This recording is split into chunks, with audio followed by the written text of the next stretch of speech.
Hi friends, America చేసిన తప్పు నరేంద్ర మోదీ గారు చేయలేదు. ఇది ఈ వీడియో యొక్క సారాంశం. ఇందులో మనం సెప్టెంబర్ 11 దాడి తర్వాత అమెరికా ఏం చేసింది, ఆఫ్ఘనిస్తాన్లో ఎలా సమస్యలు తెచ్చుకుంది, అది మనం మాట్లాడుతున్నాం. ఆపరేషన్ సింధూర్ నిర్వహించి ఎక్కడితో కరెక్ట్గా ఆ ఆపరేషన్ ఆపాలో అక్కడ కరెక్ట్గా కామా పెట్టి వార్నింగ్ ఇచ్చి నరేంద్ర మోదీ గారు ఎలా వదిలేశారో అది మనం మాట్లాడుకోబోతున్నాం. నరేంద్ర మోదీ గారు ఎందుకు వరల్డ్ క్లాస్ లీడర్ అయ్యారో, చాలా మంది లీడర్స్ కు ఒక ఆదర్శంగా ఎందుకు నిలబడతారో, మన భారతదేశాన్ని అద్భుతమైన స్థాయిలో నరేంద్ర మోదీ గారు ఎలా పెట్టారో మనం అర్థం చేసుకోవాలంటే కంపారిటివ్ ఆస్పెక్ట్స్ లో మనం అర్థం చేసుకుంటే తెలిసిపోతుంది. అమెరికాతో ఒక్కసారి మనం కంపేర్ చేసి చూస్తే అర్థమైపోతుంది. అన్నట్టు ఈ వీడియోలో చాలా డేటా, స్టాటిస్టిక్స్, చాలా విషయాలు, వివరాలు నేను చెప్పబోతున్నాను. కాబట్టి ఈ వీడియో నచ్చితే వెంటనే లైక్ కొట్టండి, సో దట్ ఎక్కువ మందికి వీడియో రీచ్ అవుతుంది. మీ అభిప్రాయాలు కామెంట్ సెక్షన్ లో రాసి మాతో పంచుకునే వాళ్ళందరికీ ప్రత్యేకమైన ధన్యవాదాలు చెప్తూ ఉన్నాను. మా ఛానల్ కు సబ్స్క్రైబ్ అయిన వాళ్ళకు కూడా ప్రత్యేకమైన ధన్యవాదాలు. 2001 జనవరి 20 బిల్ క్లింటన్ కథ ముగిసింది. జార్జ్ బుష్ కథ మొదలయ్యింది అమెరికాలో. అదే సంవత్సరం సెప్టెంబర్ 11 భయంకరమైన దాడి అమెరికా మీద జరిగింది. అల్ఖైదా ఉగ్రవాదులు యుఎస్ఏలో 4 విమానాలను హైజాక్ చేసి వరల్డ్ ట్రేడ్ సెంటర్ మీద, పెంటగన్ మీద దాడులు చేశారు. ఆ దాడులలో ఆ హైజాకర్స్ అఫ్కోర్స్ అప్పటికప్పుడే మరణించారు. మొత్తం ఆ దాడుల్లో 2977 మంది అమెరికాలో అమాయకులు మరణించారు. ఈ దాడులకు నాయకత్వం వహించింది ఒసామా బిన్ లాడెన్. ఆయన ఆఫ్ఘనిస్తాన్లో తాలిబాన్ వాళ్ల ఆశ్రయంలో ఉన్నాడు అని చెప్పి కూడా అమెరికా కనిపెట్టింది. ఇక అమెరికా రిటార్ట్ ఇవ్వాలి కదా, అంటే డోస్ ఇవ్వాలి కదా, చాలా స్ట్రాంగ్ గా ఆన్సర్ ఇవ్వాలి కదా, ఎవరికి, ప్రపంచానికి కూడా సమాధానం ఇవ్వాలి అని చెప్పి అమెరికా డిసైడ్ అయ్యింది. దాదాపు 1 మంత్ తర్వాత, అంటే October 7, 2001 America operation enduring freedom అని చెప్పి ప్రకటించింది. అంటే ఆఫ్ఘనిస్తాన్ మీద దాడి చేయాలి అని చెప్పి అమెరికా ప్రారంభించింది అక్టోబర్ 7, 2001. ఆ లక్ష్యం ఏంటి అంటే అల్ఖైదాను నాశనం చేయడం, అంటే ఒసామా బిన్ లాడెన్ను, ఆయన అనుయాయులను, వాళ్ళందరినీ నాశనం చేయడం. దాంతోపాటు ఏ ఆఫ్ఘనిస్తాన్ దేశమైతే ఒసామా బిన్ లాడెన్ కు ఆశ్రయం ఇచ్చిందో ఆ ఆఫ్ఘనిస్తాన్ దేశంలో తాలిబాన్లను అధికారం నుంచి తొలగించడం. ఇది అమెరికా యొక్క లక్ష్యం. ఇక స్టార్ట్ చేసిందండి అమెరికా. యుఎస్ తో పాటు నాటో బలగాలు కలిసి జస్ట్ 1 మంత్లో అండి, అంటే నవంబర్ 2001 నాటికే కాబూల్ను స్వాధీనం చేసుకున్నాయి.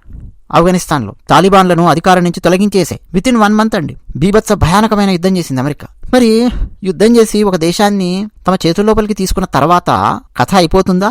కథ అయిపోదు. చాలా మంది ఇక్కడే పొరపాటు పడతారు. ఒకవేళ మొన్న మధ్య ఆపరేషన్ సింధూర్ ఆపకుండా పాకిస్తాన్ను హస్తగతం చేసుకోవడము, లేదు పీఓకేని హస్తగతం చేసుకోవడము, బెలూచిస్తాన్ని విడగొట్టడాలు, పాకిస్తాన్ని హస్తగతం చేసుకోవడాలు, ఇవన్నీ చేసుంటే భారత ప్రభుత్వము ఎంత పెద్ద తప్పు చేసుండేది, ఎంత ఆవేశపూరితమైన నిర్ణయం అయ్యుండేది భారతదేశానిది అన్నది అర్థం చేసుకోవాలంటే ఈ అమెరికా చరిత్ర మనం అధ్యయనం చేస్తే అర్థమైపోతుంది. చాలా సినిమాలలో లవర్స్ పెద్దవాళ్ళని ఎదిరిస్తారు, గొడవలు పడతారు, చేజింగులు, పోట్లాటలు ఇవన్నీ అయిపోయి వాళ్ళిద్దరికి పెళ్లి కాగానే సినిమా ముగిసిపోతుంది. కానీ నిజ జీవితంలో అసలు సినిమా అనేది ఆ తర్వాత ప్రారంభం అవుతుంది. ఇది తేడా. అమెరికా 1 మంత్లో ఆఫ్ఘనిస్తాన్ను ఆక్రమించేసుకుంది. కానీ ఏం చేయాలి? తర్వాత వదిలేసి వెళ్ళిపోతారా? వదిలేసి వెళ్ళిపోలేరు. పునర్నిర్మాణం అన్న పేరు మీద అక్కడ ఆఫ్ఘనిస్తాన్లో ఒక డెమోక్రటిక్ గవర్నమెంట్ని తీసుకురావాలి అని చెప్పి అమెరికా లక్ష్యంగా పెట్టుకుంది. సో దాదాపు 3 సంవత్సరాలు పట్టింది ఈ పని చేయడానికి అమెరికా. 2004లో హమీద్ కర్జాయ్, ఆయన ఆఫ్ఘనిస్తాన్లో మొట్టమొదటి ప్రజాస్వామ్యబద్ధంగా జరిగిన ఎన్నికలలో గెలిచి అధ్యక్షుడయ్యాడు. అయితే తాలిబాన్లు పూర్తిగా అంతమైపోలేదు. అడపాదడపా అమెరికన్ల మీద, అమెరికన్ సైన్యం మీద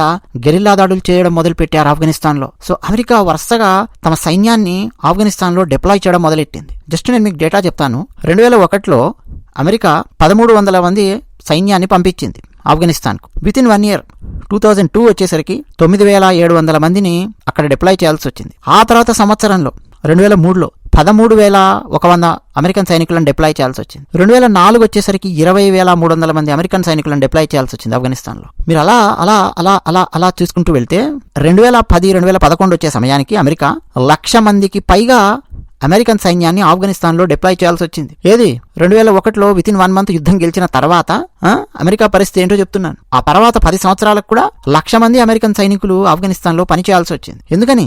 తాలిబాన్ పాకిస్తాన్ సరిహద్దు ప్రాంతాల్లో తిరిగి బలపడి యుఎస్ఏ మీద, నాటో బలగాల మీద భయంకరమైన గెరిల్లా దాడులు ప్రారంభించింది. సో పారిపోయారు అన్నటువంటి పేరు తెచ్చుకోవద్దు కదా అమెరికన్స్. ఏం చేయాలి? ఎలాగైనా తాలిబాన్లను మట్టుబెట్టాలి అని చెప్పి ఇంకా ఇంకా ఇంకా ఇంకా సైన్యాన్ని డిప్లాయ్ చేస్తూ వెళ్లారు. దానికి తోడు అమెరికా దళాలు, ముఖ్యంగా యుఎస్ మెరైన్స్, వాళ్ళు చేసినటువంటి కొన్ని దాడులలో, ఫర్ ఎగ్జాంపుల్ 2007లో షిన్వార్ అనే ప్రాంతంలో ఒక ఊచకోత జరిగింది. అమెరికన్ మెరైన్స్ అంటే సైన్యం వాళ్ళు చేశారు. ఆ ఊచకోతలో 12 మంది పౌరులను చంపారు. వాళ్ళు సామాన్యమైన పౌరులు అని చెప్పి ప్రపంచానికి అర్థమైంది. దాంతో అక్కడ ఉన్నటువంటి స్థానికులందరితో ఈ అమెరికన్స్ కు మరింతగా సంబంధాలు దెబ్బతిన్నాయి. దాంతో రోజు రోజుకు అమెరికన్ సైనికుల మీద దాడి పెరుగుతోంది. మరోపక్క అమెరికా ఏం చేయాల్సి వస్తుంది? ఆఫ్ఘనిస్తాన్ పునర్నిర్మాణం పేరిట ఫుల్గా డబ్బులు తీసుకొచ్చి ఆఫ్ఘనిస్తాన్లో పోయాల్సినటువంటి పరిస్థితి. సరే, జార్జ్ బుష్ తర్వాత ఒబామా వచ్చాడు. ఒబామా 2009లో 17,000 మంది సైన్యాన్ని అదనంగా అక్కడికి పంపించాడు అమెరికా నుంచి ఆఫ్ఘనిస్తాన్కి. దాదాపు 2011లో 1,10,000 మంది అమెరికన్ సైన్యం ఆఫ్ఘనిస్తాన్లో ఉన్నారు. అంటే ఎంత ఖర్చు అండి వాళ్ళ డిప్లాయ్మెంట్కి, వాళ్ళ ఫుడ్కి, వాళ్ళ అక్కడ తిరగడానికి ఫ్యూయల్కి కానీ, వాళ్ళకి కావాల్సిన ఆయుధాలు, మందుగుండు అవన్నీ సప్లై చేయడానికి కానీ, వాళ్ళకి మెడికల్ ఫెసిలిటీస్ కల్పించడానికి కానీ. ఏదో 1,10,000 మంది సైనికులను డిప్లాయ్ చేశారంటే ఏదో బార్డర్లో అక్కడ నించోబెట్టారన్నట్టు కాదు కదా. అక్కడ ఆఫ్ఘనిస్తాన్లో ఉన్నటువంటి అన్ని ప్రాంతాలలో ఈ సైన్యం ఉండాలి. అమెరికన్ సైన్యం అంటే వాళ్ళకి కావాల్సినవన్నీ కల్పించాలి కదా. సో డబ్బులను ఎక్కడి నుంచి వచ్చాయి? అమెరికన్ ట్యాక్స్ పేయర్స్ డబ్బు. సరే, మొత్తానికి operation Neptune Spear Osama bin లాడెన్ని పైకి లేపే కార్యక్రమం చేసింది ఒబామా ఉన్నప్పుడే. మే 2, 2011 పాకిస్తాన్లోని అబాటాబాద్లో యుఎస్ స్పెషల్ ఫోర్సెస్ బిన్ లాడెన్ను పైకి పంపించాయి. అయిపోయింది అక్కడితో. అప్పటికి అమెరికా ఆఫ్ఘనిస్తాన్లో $500 బిలియన్ ఖర్చు పెట్టింది. ఏంటండి $500 బిలియన్ అంటే? ఇక 2013 నుంచి 20 మధ్యలో ఏం జరిగింది అని చెప్పి చూస్తే, గర్వాపసి టైప్లో అమెరికన్ సైన్యాన్ని మొత్తం అక్కడి నుంచి వెనక్కు పిలిపించాలి, మన ఖర్చులు పెరిగిపోతున్నాయి, తడిసి మోపెడవుతూ ఉన్నాయి. ఆఫ్ఘనిస్తాన్లో ఎలాగూ ప్రజాస్వామ్యబద్ధమైన గవర్నమెంట్ను మనం నించోబెట్టాం కదా, ఇక నెక్స్ట్ ఆఫ్ఘనిస్తాన్ వాళ్ళ దేశాన్ని వాళ్ళు చూసుకుంటారు, ఏమైనా కావాలంటే సహాయ సహకారాలు అందిద్దాము, సో మన సైన్యాన్ని వెనక్కి రప్పిద్దాము.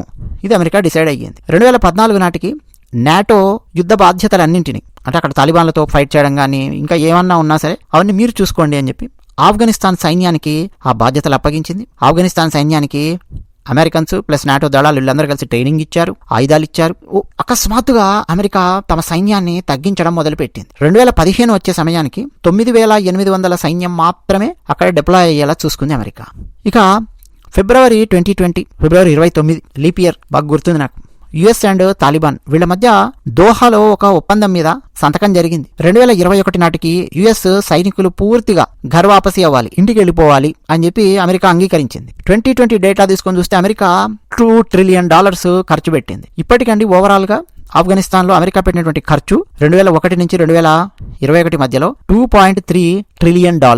అందులో ఆఫ్ఘనిస్తాన్ సైన్యానికి శిక్షణ ఇప్పించడానికి $88 బిలియన్ ఖర్చు పెట్టింది అమెరికా. మరి ఎంతమంది మరణించారు అని అడిగారేంటండి నన్ను? అడగండి. యుఎస్ఏలో 2,000 అమెరికా సైనికులు 2,443 మంది మరణించారు. ఆఫ్ఘనిస్తాన్ యుద్ధం తర్వాత ఆఫ్ఘనిస్తాన్ లోపల 20,666 మంది అమెరికన్ సైనికులకు భయంకరమైన గాయాలయ్యాయి. కాళ్ళు పోగొట్టుకున్నారు, చేతులు పోగొట్టుకున్నారు, గాయాలు, మంచాల మీద పడ్డవాళ్ళు 20,000 మందికి పైగా అమెరికన్ సైనికులు. మరి ఆఫ్ఘనిస్తాన్లో పౌరులు ఎంతమంది మరణించారో తెలుసా? ఈ యుద్ధంలో 48,000 కంటే ఎక్కువ పౌరులు ఈ ఘర్షణలో ఆఫ్ఘనిస్తాన్లో మరణించారు, సామాన్యులు. ఆఫ్ఘనిస్తాన్లో సైనిక మరణాలు దాదాపు 70,000 మంది దాకా మరణించారు. నాటో అంటే అమెరికా కాకుండా మిగతా నాటో దళాలలో చూస్తే 1,144 మంది మరణించారు.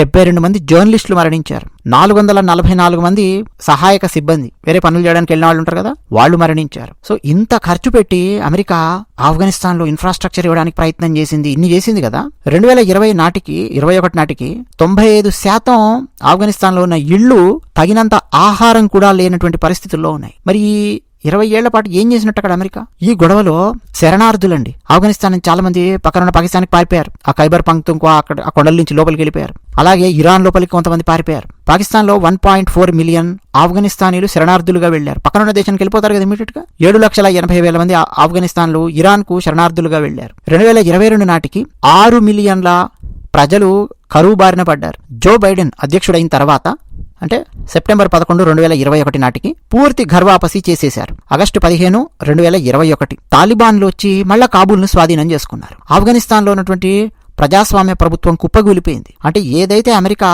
సాధించాలి అని చెప్పి అనుకుందో 20 సంవత్సరాల తర్వాత ఏం చేయాలి సాధించిందంటే మళ్ళీ 20 ఏళ్ల ముందు ఏ పరిస్థితి అయితే అక్కడ ఉందో అదే పరిస్థితి ఆఫ్ఘనిస్తాన్లో వచ్చి కూర్చుంది.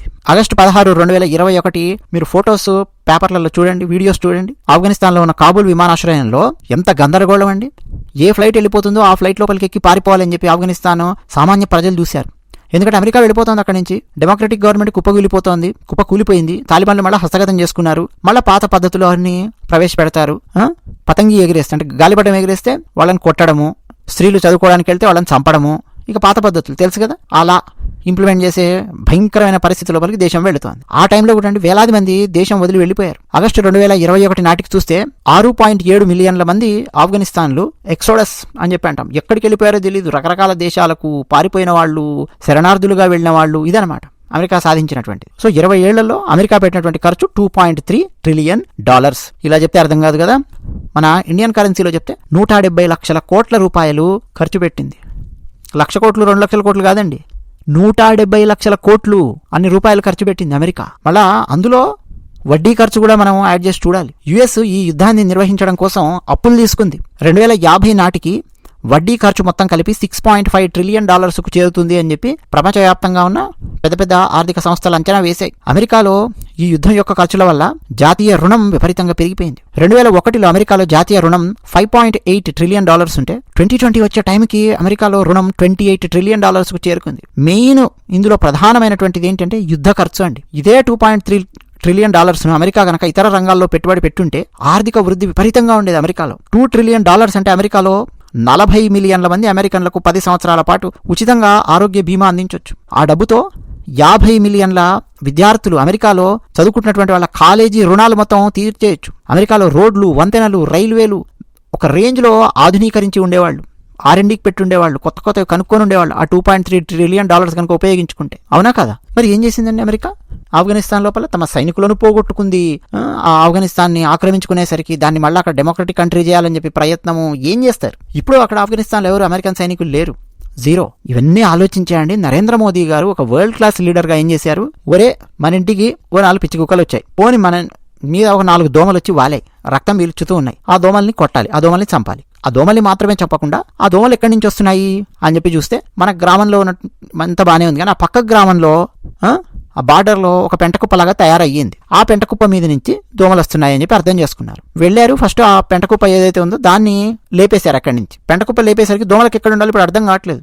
దోమల్ని కంప్లీట్గా మనం ఎరాడికేట్ చేయలేం. దోమల్ని కంప్లీట్గా ఎరాడికేట్ చేయాలి అని అంటే ఇంకా సైంటిఫిక్గా చాలా రీసెర్చ్ జరగాలి. చాలా మంది మేధావులు తలలు పట్టుకుంటున్నారు. సేమ్ తీవ్రవాదం కూడా అలాంటిదే. ఆ పెంటకుప్పని అక్కడి నుంచి లేపేసింది అంతే. అంతవరకు ఆలోచించింది కానీ భారత ప్రభుత్వం ఆ పెంటకుప్పని ఎందుకు ఆ గ్రామంలో ఉన్న వాళ్ళు అక్కడ తయారు చేశారు? అసలు ఆ గ్రామస్తులది కదా తప్పు, ఆ గ్రామంలో ఉన్న సర్పంచ్ తప్పు, ఉప సర్పంచ్ తప్పు, ఆ గ్రామంలో ఉండే విలేజ్ సెక్రటరీ తప్పు. వీళ్ళందరినీ కూడా మనం లేపేయాలి, ఆ గ్రామాన్ని మొత్తం తగిలెట్టేయాలి, ఆ గ్రామాన్ని మొత్తం మనం హస్తగతం చేసుకుని ఆ తర్వాత అక్కడ పెంటకుప్ప లేకుండా ఏ విధంగా హ్యాండిల్ చేయాలో ఆ గ్రామాన్ని మనం చేసి చూపించాలి. ఈ రేంజ్లో వెళ్ళిందా? వెళ్ళలేదు భారత ప్రభుత్వం, నరేంద్ర మోదీ గారు వెళ్ళలేదు. కానీ అమెరికా వెళ్ళింది.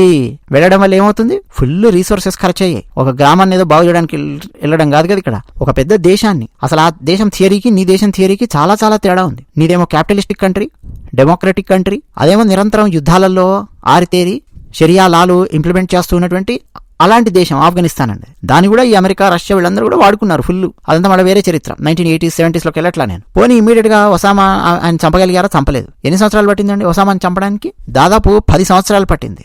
2001 సెప్టెంబర్ అమెరికా మీద దాడి జరిగితే మే 2, 2011 ఒసామాని చంపారు పాకిస్తాన్లో. పోనీ ఆయన ఒక్కడనే కాదు కదా, ఆయన చనిపోయాడంటే ఆయన తర్వాత మళ్ళీ రైట్ హ్యాండ్స్ వీళ్ళందరూ ఉంటారు కదండి, వాళ్ళందరూ కూడా ఆ చుట్టుపక్కల దేశాలలో ఉండి ఆశ్రయం తీసుకొని ఇంకా తయారు చేయడం మొదలెట్టారు. ఒకడినైతే 2022, 2023లోనో చంపారండి ఒకడిని, ఆ సెప్టెంబర్ 11 దాడిలో ఉన్నటువంటి వాడిని. సో మొన్న నరేంద్ర మోదీ గారు గనక పాకిస్తాన్ కాళ్లబేరానికి రాగానే సీజ్ ఫైర్ చెప్పకుండా మన భారతదేశంలో కనుక కొంతమంది రెచ్చగొట్టినట్టు ఏం కాదు, వాడిని సంపు, పాకిస్తాన్ కొట్టు, కుమ్మేయి, పీఓకే తీసుకొచ్చేయి, బెలూచిస్తాన్ చీల్చే, వీళ్ళ రెచ్చగొట్టే మాటలన్నీ కనుక నరేంద్ర మోదీ గారు విని ఉంటే, నరేంద్ర మోదీ గారు ఆ డైరెక్షన్ లో వెళ్ళి ఉంటే భారతదేశపు ఆర్థిక వ్యవస్థ క్రమక్రమంగా కుప్పకూలిపోయి ఉండేది, పతనమయ్యి ఉండేది. మనం కొన్ని 100 మంది సైనికులను కోల్పోయి ఉండేవాళ్ళం. సరే, అటువైపు 1000 మంది చనిపోవచ్చు, మన వైపు 100 మంది చనిపోవచ్చు, బట్ కోల్పోయేవాళ్ళం కదా. అకస్మాత్తుగా ఒక 200 శవాలు వచ్చాయనుకోండి సైనికులు, వీళ్ళ మూడు మొత్తం మారిపోతుందండి. భారతదేశంలో ఎవడైతే రచ్చగొట్టి యుద్ధం చేయి అని చెప్పి నరేంద్ర మోదీని అన్నారో వీళ్ళ మూడు మారిపోతుంది. పెట్రోల్ ధర కాస్త $200, $300 వెళ్ళింది అనుకోండి, మళ్ళీ వీడే నరేంద్ర మోదీని రివర్స్ లో తిడతాడు. యుద్ధం ఎక్కువ కాలం ప్రొలాంగ్ అయ్యింది అనుకోండి, చైనా వాడు పాకిస్తాన్ వాడికి ఆయుధాలు ఇస్తూ యుద్ధం ఎక్కువ ప్రొలాంగ్ అయ్యేటట్టు చేశారనుకోండి, ఇప్పుడు రష్యా ఉక్రెయిన్ వార్ లాగా. రష్యా ఆయుధ సంపత్తిలో మనకంటే చాలా స్ట్రాంగ్ గా ఉంటుంది, 2వ స్థానంలో ఉంటుంది ప్రపంచంలో రష్యా. ఆయుధాలు, సైనికులు ఈ ర్యాంకింగ్ తీసుకుంటే మనం 4వ స్థానంలో ఉన్నాం. 2వ స్థానంలో ఉన్నటువంటి రష్యా కనీసం టాప్ 10లో కూడా లేనటువంటి ఉక్రెయిన్ అనే దేశంతో 3 సంవత్సరాల నుంచి పోరాటం చేస్తుంది. ఇంతవరకు ఆ యుద్ధం తెగలేదు, ముడిపడలేదు అన్నట్టుంది. మన భారతదేశంలో అలా గనక చేస్తే ఊరుకుంటారా? రష్యాలోనేమో పుతిన్ ఒక్కడే అధ్యక్షుడు, ఆయన ఏం చెప్తే అది వినాల్సిందే. ఒక క్లోజ్డ్ కంట్రీ లాగా ఉంటాయి ఇవన్నీ, ఈ కమ్యూనిస్ట్ థాట్ ప్రాసెస్ ఉన్న కంట్రీస్. డెమోక్రటిక్ కంట్రీలో అది కుదురుతుందా? అందుకే అండి మోదీ గారు కరెక్ట్గా ఎవడైతే వచ్చాడో వాళ్లను కనిపెట్టండిరా అని చెప్పి మన సైన్యంలో కొంతమందిని అక్కడ పురమాయించారు. ఆ 4 ఎవడైతే ఉన్నాడో వాళ్ళని కనిపెట్టండి, ప్లస్ వాళ్ళని ఎవడు పంపించాడో వాళ్ళని కనిపెట్టండి. ఈలోపు మనం ఏం చేద్దాము, ఎక్కడైతే ఇలాంటి దోమలు తయారవుతూ ఉన్నాయో పెంటకుప్ప, ముందు ఆ పెంటకుప్పలను లేపేద్దామని చెప్పి ఆపరేషన్ సింధూర్ పెట్టి రాత్రికి రాత్రి వెళ్ళి ఫట్ ఫట్ ఫట్ ఫట్ ఫట్ ఫట్ అక్కడ ఉగ్రవాద యూనివర్సిటీ లాగా ఉన్నటువంటి 9 స్థావరాలను కరెక్ట్ ప్రెసిషన్తో కొట్టారు. ఒక్క సామాన్యుడికి కూడా మేము ఇబ్బంది క్రియేట్ చేయము అని ప్రపంచానికి ఒక మెసేజ్ ఇచ్చారు. అంటే మా మీదకి 4 తీవ్రవాదులు వచ్చినంత మాత్రాన వాడిని మేము లేపేస్తాం, వాడిని తయారు చేసిన వాడిని లేపేస్తాం తప్ప పాకిస్తాన్లో సామాన్యంగా వాడేడో కష్టపడి పని చేసుకొని ఇంత కూలీనాలు చేసుకొని బతికేటోడిని, ఏదో ఉద్యోగం చేసుకొని వ్యాపారం చేసుకొని బతికేటోడిని వాడిని మేము టార్గెట్ చేయడం. వాడు మా శత్రువు కాదు. ఇట్లా నరేంద్ర మోదీ గారు ఒక అద్భుతమైన హ్యుమానిటీ యాంగిల్లో కూడా తీసుకొని వెళ్ళారు. పోనీ పిరికివాళ్లలాగా ఏమన్నా ఉన్నారా నరేంద్ర మోదీ గారు కానీ వీళ్ళు కానీ? లేరండి. అసలు ఆపరేషన్ సింధూర్ తర్వాత ఇచ్చినటువంటి డెమాన్స్ట్రేషన్ దెబ్బకు ప్రపంచంలో ఉండే ఒక్కొక్క పెద్ద పెద్ద దేశం యొక్క కుబుసాలు మొత్తం కదిలిపోయాయి. టర్కీ వాడు పంపించిన డ్రోన్స్, టర్కీ వాడి బలం ఏంటో తెలుసా? ప్రపంచంలో డ్రోన్స్ తయారు చేయడమే వాడి బలం. ఆ బలాన్ని చీల్చి చెండాడు అవతల బారేశారు. నీ డ్రోన్స్ మా ముందు వెలవెలబోతాయిరా అని చెప్పి 500-600 డ్రోన్స్ వస్తే తుక్కు కింద కొట్టి వదిలేశారు. నెక్స్ట్ రేపు టర్కీ వాడి డ్రోన్స్ ఎవడన్నా కొనాలి ప్రపంచంలో అంటే 10 సార్లు ఆలోచిస్తారు. ఈ డ్రోన్సా ఇవన్నీ మిడతల్లాగా వస్తున్నాయి, దీని బదులు భారతదేశంలో ఉండే అటువంటి ఒక సెక్యూరిటీ వ్యవస్థ కనుక మనం పెట్టుకుంటే ఇలాంటి డ్రోన్స్ని మనము అడ్డుకోవచ్చు కదా అని చెప్పి ఆలోచిస్తున్నాయి దేశాలు. చైనా వాడు పాకిస్తాన్ వాడికి ఇచ్చినటువంటి దేశాలు టుప్పు తుస్సు ఇదనమాట. చాలా ఆయుధాలు పనికి రాకుండా అయిపోయాయి. అది ఒక డెమాన్స్ట్రేషన్ ఇచ్చాం మనం. అంటే వాడి దగ్గర ఉన్న ఆయుధాల కంటే మన దగ్గరనే శక్తివంతమైనవి. ఏదో పెద్ద దేశం కదా అని చెప్పి చైనా దానికి భయపడాల్సిన అవసరం లేదు. మా దగ్గర పర్ఫెక్ట్ ప్రెసిషన్తో కొట్టగలిగే అద్భుతమైన ఆయుధాలు ఉన్నాయి. అది డెమాన్స్ట్రేషన్ ఇచ్చాం మనం. పాకిస్తాన్ వాడికి డెమాన్స్ట్రేషన్ ఇచ్చాం. నీ దగ్గర నుంచి ఎవడైనా తీవ్రవాది వచ్చాడంటే నీ దేశంలో 100-150 కిలోమీటర్ల లోపలికి చొచ్చుకొని వచ్చి అక్కడ మేము బాంబింగ్ చేయగలము, అక్కడ ఉన్న వాళ్ళని మేము లేపేయగలము. నీ దేశం లోపలికి మేము రావక్కర్లా, మా దగ్గరే కూర్చొని మేము జస్ట్ వర్క్ ఫ్రమ్ హోమ్, సైన్యం కూడా వర్క్ ఫ్రమ్ హోమ్. ఒక్క బటన్ నొక్కామంటే పాకిస్తాన్లో 150 కిలోమీటర్ల దూరంలో ఏ ఆఫీస్నైనా ఎవరినైనా మేము లేపేసామని చూపించాం. పాకిస్తాన్లోని ఏ మూలకైనా సరే మేము వెళ్ళగలం. మా దగ్గర ఆయుధాలు వెళ్ళగలవు, మా దగ్గర క్షిపణులు వెళ్ళగలవు. మూసుకొని కూర్చో, నీ పన్ను చూసుకో, నా జోలికి వచ్చావంటే ఊరుకోను నేను. ఈ డెమాన్స్ట్రేషన్ ఇచ్చాం. ఇన్ని చేసి నరేంద్ర మోదీ గారు పెద్ద యుద్ధం వైపుకు తీసుకెళ్లకుండా దాన్ని ఆపారండి. కొంతమంది పిచ్చి కుక్కలు ఆ ఇందిరాగాంధీ ఏది ఆ 50 ఏళ్ల క్రితం 20th సెంచరీ పాతబడిపోయినటువంటి 20th సెంచరీ లాజిక్లు అవన్నీ పట్టుకొని వచ్చి యుద్ధం చేయాల్సింది, పిఓకేని చేయాల్సింది అంటున్నారు. పిఓకేని విడగొట్టారనుకోండి, అందులో ఉండే దాదాపు 1 కోటి మంది దాకా ఉన్నారు. ఇప్పుడు ఆ 1 కోటి మందిని ఏం చేయాలండి? వాళ్ళందరూ భారతదేశంలో కలుస్తారు. ఇప్పుడు వాళ్ళకి భారతీయ సిటిజన్షిప్ వస్తుంది. వాడిని ఎట్లా హ్యాండిల్ చేస్తావు? 75 ఏళ్ల నుంచి ఫుల్గా వాళ్ళు బ్రెయిన్ వాష్ చేయబడ్డారు భారతదేశానికి వ్యతిరేకంగా. వాడు విచ్చలవిడిగా భారతదేశంలో తిరుగుతారు వాళ్ళు. నువ్వు వాళ్ళని ఆపలేవు. ఒకసారి సిటిజన్షిప్ వచ్చిన తర్వాత భారతదేశంలో అందులో ఎంతమంది తీవ్రవాదులు ఉంటారో, భారతదేశానికి వ్యతిరేకంగా పనిచేసేవాడు ఎంతమంది ఉంటారో ఆలోచించండి. పిఓకే తీసుకురావద్దని కాదండి చెప్పేది, తను తీసుకొచ్చేటటువంటి పద్ధతి కూడా ఉంటుంది. ఆ తర్వాత అక్కడ జనాలను ఎట్లా హ్యాండిల్ చేయాలనే పద్ధతి ఉంటుంది. చాలా కాంప్లెక్స్ సిచ్యువేషన్ అనమాట అదంతా కూడా. ఒకప్పట్లాగా జస్ట్ యుద్ధాలు జరిగాయి, ల్యాండ్ యాడ్ చేసుకున్నాము అంటే కుదరదు. ల్యాండ్ గ్రాబింగ్లు చేస్తాము 20th సెంచరీ లాగా, సెకండ్ వరల్డ్ వార్ లాగా అంటే కుదరదు. ఇప్పుడున్న గేమ్ వేరు, ఇప్పుడున్న ఈక్వేషన్ వేరు. అమెరికా చేసినటువంటి ఆ యుద్ధం, ఆఫ్ఘనిస్తాన్ యుద్ధం వల్ల ఆఫ్ఘనిస్తాను నష్టపోవడము ఒక పక్కన పెడితే అద్భుతంగా ప్రోగ్రెస్ అయ్యి ముందుకొచ్చినటువంటి అమెరికా అంతకంటే ఎక్కువ నష్టపోయింది. అప్పుల పాలై కూర్చుంది ఈరోజు అమెరికాకు అర్థం కాలేదు కరెక్ట్గా దాన్ని ఎక్కడ ఆపాలి అనేది అర్థం కాలేదండి. యుద్ధం మొదలవుతుంది కానీ దాన్ని ఎక్కడ ఆపాలి అనేది చాలా కష్టం అవుతుంది. మోదీ గారు కరెక్ట్గా వాడు కాళ్ళబేరానికి రాగానే ఒక వార్నింగ్ ఇచ్చి, ఇదిగో ఆపుతున్నా నేను. ఎందుకు ఆపుతున్నా నేను? నువ్వు కాళ్ళబేరానికి వచ్చావు కాబట్టి. అది కూడా వార్నింగ్ ఇచ్చి ఆపుతున్నాను అని చెప్పారు. కామా పెడుతున్నాను అన్నారు. ఇప్పటికీ సింధు జలాల ఒప్పందం రద్దు అలాగే ఉందండి. ఇంకా పాకిస్తాన్కి నీళ్లు ఇవ్వట్లా, ఇంకా పాకిస్తాన్ వాడికి వీసాలు లేవు. వాళ్ళకి ఏమన్నా ప్రాబ్లం వచ్చినా మెడికల్ హెల్ప్ కోసం మన భారతదేశానికి వస్తూ ఉంటారు. ఇప్పుడు వాడు ఎవడు రాలేడు అంత ఈజీగా. మోదీ గారండి ఒక స్టేట్స్మెన్ అన్నట్టు నేను మీకు ఫస్ట్ ఒక స్టేట్మెంట్ ఇచ్చాను. అమెరికా వర్సెస్ మోడీ అని మాట్లాడాను. జనరల్ గా అమెరికా వర్సెస్ భారత్ అని మాట్లాడాలి కదా. అమెరికా వర్సెస్ మోదీ అని చెప్పి ఎందుకు మాట్లాడాను చెప్పండి? ఎందుకో తెలుసా? అమెరికాలో 2001 నుంచి ఆ సెప్టెంబర్ 11 దాడి జరిగినప్పటి నుంచి ఇప్పటివరకు చూసుకుంటే మొత్తం 4 ప్రెసిడెంట్స్ వచ్చారండి. ఒకరు George Bush, 2 Obama, Donald Trump, Biden. 4 presidents కలిసి పెట్టినటువంటి ఖర్చు $2.3 ట్రిలియన్. అన్ని మరణాలు, అంతంతమంది దేశం వదిలి వెళ్ళడాలు, అమెరికన్ అప్పుల ఊబిలోకి నెట్టడాలు. సరే, ఒక ప్రెసిడెంట్ ఏమో యుద్ధం ఆపుదామరా, యుద్ధం వెనక్కి తీసుకొద్దాం, ఇట్లా ఆలోచించుండొచ్చు. బట్ ఓవరాల్గా ఈ 4 ప్రెసిడెంట్స్ చేసినటువంటి పని. భారతదేశంలో ఒక్క నరేంద్ర మోదీ గారే కదా. మీరు ఆలోచించండి. ఊరి దాడి జరిగినప్పుడు కూడా వెళ్లి సర్జికల్ స్ట్రైక్స్ చేసి ఎవడైతే చేశాడో వాడిని లేపేశారు. పుల్వామా మీద దాడి జరిగినప్పుడు, పుల్వామా అయ్యాక బాలాకోట్ మీదకి వెళ్ళి సర్జికల్ స్ట్రైక్స్ చేసి ఎవడెవడైతే చేశాడో 300 మంది తీవ్రవాదులు లేపేసి వచ్చేసారు. అంటే ప్రతిసారి నరేంద్ర మోదీ గారు ఎట్లా చేస్తున్నారు? ఒక ఆపరేషన్ లాగా నిర్వహించి వార్నింగ్ ఇచ్చి కొట్టి వదిలేస్తున్నారు. తీవ్రవాదాన్ని మనం పూర్తిగా అంతం చేయడం అనేది సాధ్యం కాదండి. ఎక్కడికక్కడ దాన్ని వార్నింగ్ ఇస్తూ ఉండాలి. ఎక్కడికక్కడ వాడి కాళ్ళు నరికేస్తున్నట్టుగా, వాడి రీసోర్సెస్ నరికేస్తున్నట్టుగా ఎక్కడికక్కడ వార్నింగ్ ఇస్తూ కంట్రోల్లో పెడుతూ ఉండాలి. 100% పూర్తిగా దాన్ని ఎరాడికేట్ చేయడం అనేది కష్టం అవుతుంది. పైగా మన భారతదేశం ఉన్నటువంటి జియోగ్రఫికల్ ఏరియా చూస్తే ఆ పిఓకేలోనే భయంకరమైన తీవ్రవాదులు తయారవుతూ ఉంటారు. మన భారతదేశం లోపల కాశ్మీర్లో ఉన్నటువంటి యువతను ఎన్నో ఏళ్ల పాటు రెచ్చగొట్టి భారతదేశానికి వ్యతిరేకంగా తయారు చేసి పెట్టారు. అక్కడ నార్త్ ఈస్ట్ లోపల వ్యతిరేకంగా రెచ్చగొట్టి తయారు చేసినటువంటి వాళ్ళు ఉన్నారు. పంజాబ్ లోపల భారతదేశానికి వ్యతిరేకంగా రెచ్చగొట్టి విడిపోవాలి మనం అని చెప్పి తయారు చేసేటటువంటి సిద్ధాంతాలు. మరోపక్క నక్సలైట్లు. నిరంతరం యుద్ధంలోనే ఉంటుంది భారతదేశం. ఇంకా యుద్ధం కావాలి, మోదీ యుద్ధం ఆపారు అని కొంతమంది అనుకుంటున్నారు. కాదండి, నీకు ఇష్టం ఉన్నా ఇష్టం లేకపోయినా నిరంతరం యుద్ధంలో ఉంటుంది భారతదేశం. ఇవన్నీ సరిపోక మళ్ళీ వాటితో ఇంకా ఎక్కువ యుద్ధం చేసి రీసోర్సెస్ మొత్తం పోగొట్టుకుని ఒక వర్స్ట్ సిచ్యువేషన్ లోపలికి భారతదేశాన్ని తీసుకెళ్లి నిరుద్యోగ సమస్య పెంచి, ఆకలి సమస్య పెంచి, కరువు కాటకాలు పెంచి, ఆ పాకిస్తాన్ నుంచి లక్షలాది మంది నిరాశ్రయులయ్యి వాళ్ళందరూ మళ్ళీ ఎక్కడ పోతారు? భారతదేశం లోపలికి వస్తారు. నువ్వు అప్పుడు ఆపలేవు వాడిని. మిలియన్ల కొద్ది జనము నెత్తిన బుట్టలు పెట్టుకుని భారతదేశం లోపలికి వస్తూ ఉంటే నువ్వు వాడిని కాల్స్తూ కూర్చోలేవు. జలియన్ వాలాబాగ్ను మించినటువంటి పెద్ద రచ్చ అవుతుంది అది. అంతర్జాతీయంగా ఎవడు ఆపలేడండి. పక్క దేశం లోపలికి ఒక యుద్ధం జరుగుతుంటే పారిపోయి శరణార్థులు వస్తుంటే వాళ్ళని కాల్చింది భారతదేశం అని చెప్పి అంతర్జాతీయంగా మళ్ళీ అదొక చెడ్డ పేరు వచ్చి భారతదేశంలో కూడా కనీసం పెట్టుబడి పెట్టడానికి కూడా రాడు. సో నువ్వేం చేయలేవు. 1971 వార్లో అదే జరిగింది. 1 కోటి మంది అండి కలకత్తాకు వచ్చేసారు బంగ్లాదేశ్ నుంచి, తిష్ట వేశారు, ఇక్కడే ఉన్నారు. ఇటువంటివన్నీ జరగకుండా భారతదేశాన్ని కాపాడినటువంటి ఒక మహానాయకుడు నరేంద్ర మోదీ.